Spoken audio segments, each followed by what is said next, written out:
making sense, Paul. Yep. Good to see. Got a few in the chat there. It's freaking simple, eh? Like, it's so simple. We just use our emotions to attract, to know whether we're attracting the thing we want or not. And that's it. And it's not our job to know how these things are going to happen. And it's not our job to force these things into reality.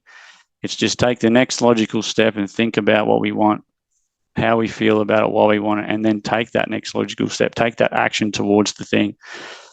Like if you're applying for a job and you're really thinking about, oh, the job is going to be sick and you get 130 grand a year, still pick up the phone and dial the people for the job. You got to do the interview. By feeling good about it and thinking about how good it is, you'll actually get inspired to do it. And the action will be like in flow. It'll be easy. It won't be hard. It won't be like you're struggling, which is an absolute game changer. Yeah. Me and Jack probably go a bit too crazy into this type of rabbit hole, but why not understand the rules to the game? Why not understand how this all works, this life works, and understand who we really are so we can start to freaking feel good? Because if that's all we ever want, like we want to drink a beer because it'll make us feel good. We want to go have a new relationship because then that will make us feel good. If that's all we want is to feel good, why not learn the easiest ways to feel good all the time, right? That's how I see it. Just keeping track of time here. So I want to just part some massive learnings that I've learned through some of these medicine retreats I've done and going really into the spiritual side. Like a couple of years ago, if you had told me about spirituality or God or whatever you call it, right? Buddha or whatever these words are, I would have told you to fuck off. Seriously, like I was 100% against anyone like that. I was closed-minded and I would have probably tried to fight you.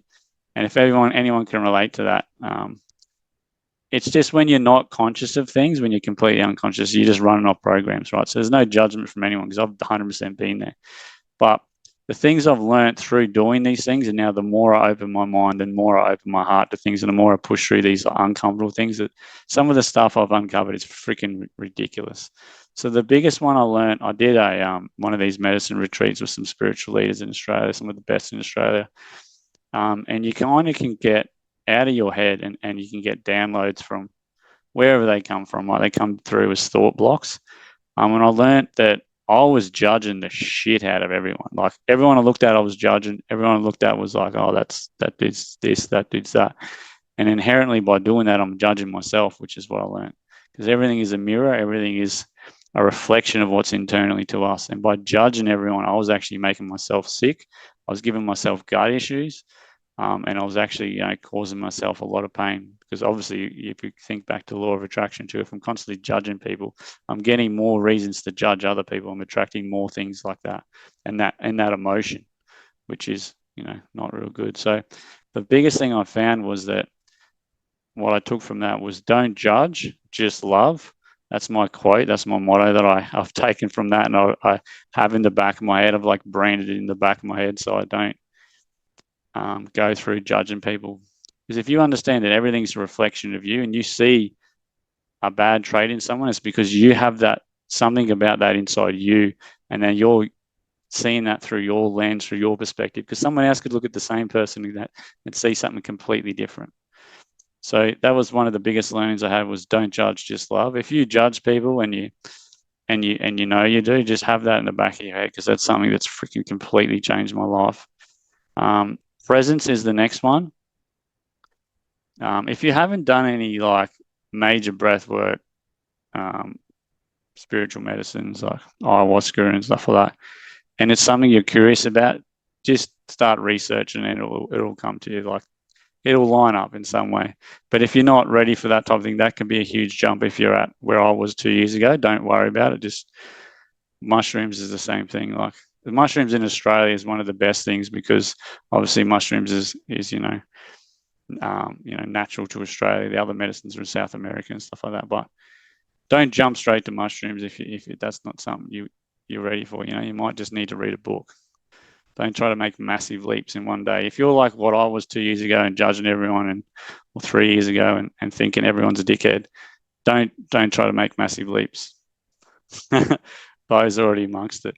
Once you start doing it, you will always want to do it. As long as you're using it as a reason to learn more about yourself and not as a reason to escape your mind, That's how I see that you can abuse. You can abuse everything, right? Even if it's a spiritual thing or it's a healing medicine. So that's how you know the difference. The next thing I wanted to part on was presence. Your mind, right, is a freaking chaotic psychopath. Just see it as that. So your mind is only actually real in the future or the past. So when you become present, like right now, if you just look at your hands and go, oh, it's my hands. They're pretty sick. They're probably the best tool ever invented. They're better than any shifter or Swiss Army knife. Like if I didn't have hands, I'd be two little stumpy arms. I'd be fucked. Like just be real present with that. Look around, that presence, and no, there's no future. There's no past. Nothing right now in this exact moment is going wrong. Nothing. You're alive, right? You're breathing. There's no issue.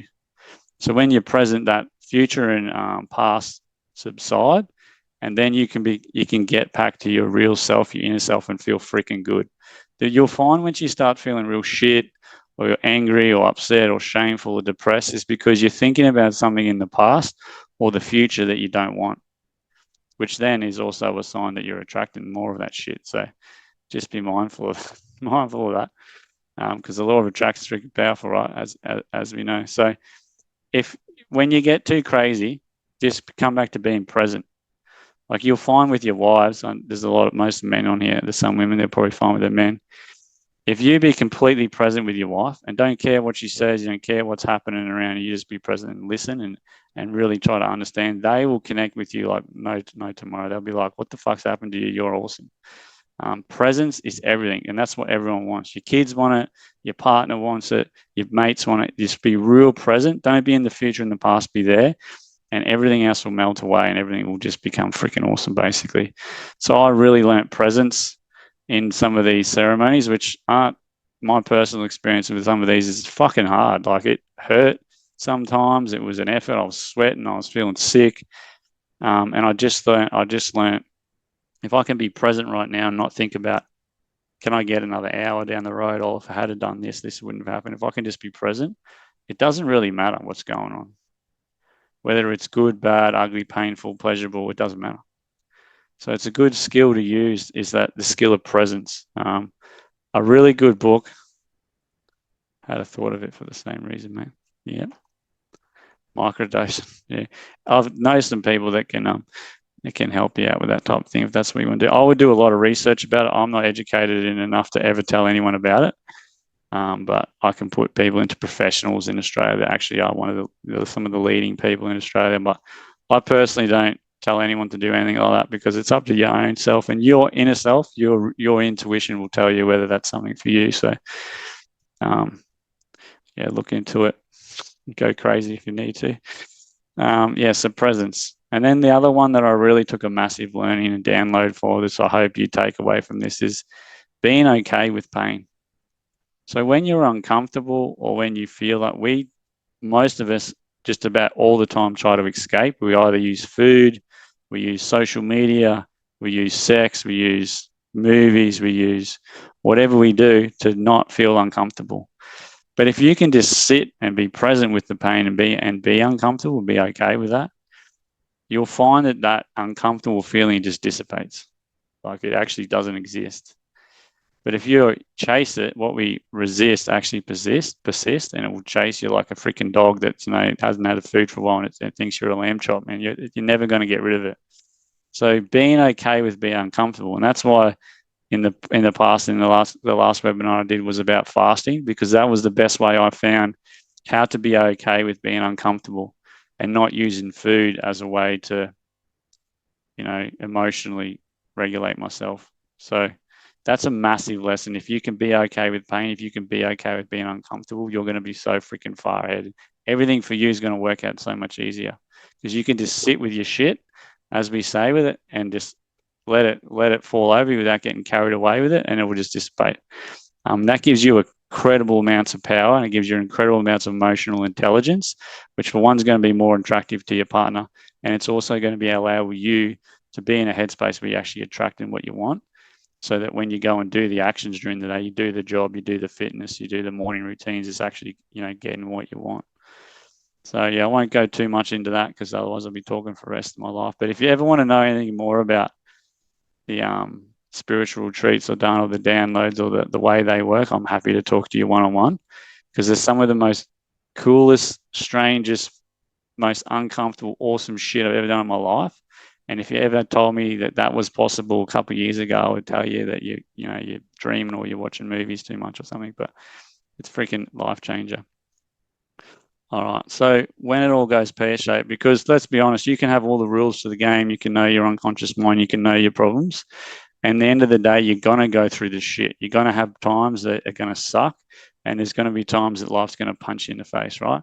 So just like Mike Tyson said, everyone has a game plan. Everyone has, they have this plan until someone punches them in the face. And life has this funny way of when you think something's so important or so meaningful, it has a funny way from just pushing you off the cliff and teaching you it's not that important, which is like a punch in the face, right? So if you use these modalities and these skills, like meditation, which is basically just quieting your mind and thinking about one thing, so your mind's so bored that it just gives up, and then all your thoughts dissipate. There's plenty of meditations I can send you. Breath work, what I was saying about before, these people down here lying down doing breath work, obviously, and they've got some crazy starlight on the roof, which looks cool, but I haven't been to this people's breath work. I've done 9D breath work, somatic breath work, DMT breath work, a lot of breath works now, Wim Hof breath work. And that is an absolute game changer, because when your thoughts are going crazy, your emotions are going crazy, they create momentum. And sometimes it's hard to break that. It's hard to just change your thoughts because you've got so much momentum going in that direction. So if you do breath work, you can cut that out. You can release DMT from your forehead, which is in the pineal gland, which if you feel that, you'll feel like euphoria, inner peace, absolute clarity. So, and breath work will really be able to get you to stop thinking and get into the mind and get back into your inner self, which then you become powerful again. So when you're feeling like shit and you feel like you can't do anything, just stop what you're doing, take a break, do some breath work, and then do some meditation. If you do breath work before the meditation, I'll tell you right now, the meditation will be a lot easier. Hard exercise is a freaking, obviously everyone knows this. If you go out there and you run 6Ks as fast as you can, you'll probably hurt yourself because you haven't done it for long. Or you lift heavy weights, or you go play sport with the boys for an hour like AFL, you're going to feel freaking awesome. Everyone knows that. So that's definitely one you can do when everything's going to shit. You've had enough and you're angry. Just go and do some weights. Go and do some boxing. Go and do some running. That's another one. Everyone knows this. Cold therapy. Yeah, the monkey mind's fucking mad. It's literally a monkey mind, eh? Like when it starts to get momentum, it gets carried away. You can really put yourself in a bit of an effort. Like that's why people get depressed to the point they want to kill themselves, because their mind's fucking loose, and it's showing them all these things that could go wrong, right? So just be good to be mindful of that and be conscious of it, as we're saying. So cold therapy is the ice baths, cold showers. You can even get ice cubes, right? And just rub them on your forehead and around your eyes and on your neck, and you can get the same type of benefit. They reckon, like, I don't know if anyone on this call has done cocaine. It's probably not a good thing I'd recommend. I've done it in the past. It ruined my life a little bit. But if you do cold therapy, say the same things you get, the same releases you get from cocaine, you'll get from cold therapy, but it will last 2 hours. The dopamine, the emotions like that. Yeah, I trust you too, bro. You're a good man. Never done anything wrong. That's good. So we've all been loose back in the past. We've all done things we're probably not proud of, but that's life, right? There's no judgment. It's just the way we are. We're doing the best we can with the beliefs we have at the time, and that's what everyone's doing. So there's never any judgment of anyone. So that cold therapy will really, really help. I do cold showers every morning, and me and my wife are getting a cold. Do coke in the shower. Fucking hell, you're loose. I'll probably give you. I know Dan really, really well. He definitely does that. He lives and breathes cold showers, and he lives in Melbourne, or lives in Canberra, which is even probably colder than Melbourne, and he freaking loves it. And then the other one would be visualization, right? So what visualization is and why it's so good is if you can see something you want and feel that emotion in your head by closing your eyes, you can start to attract that. As I said, law of attraction, stuff like that. Pro golfers, pro basketball players, professional businessmen use visualization to pre-pave what they want in the future, to start to create that idea, so their mind's already in the gear of it. So visualization is one of them key tools that can really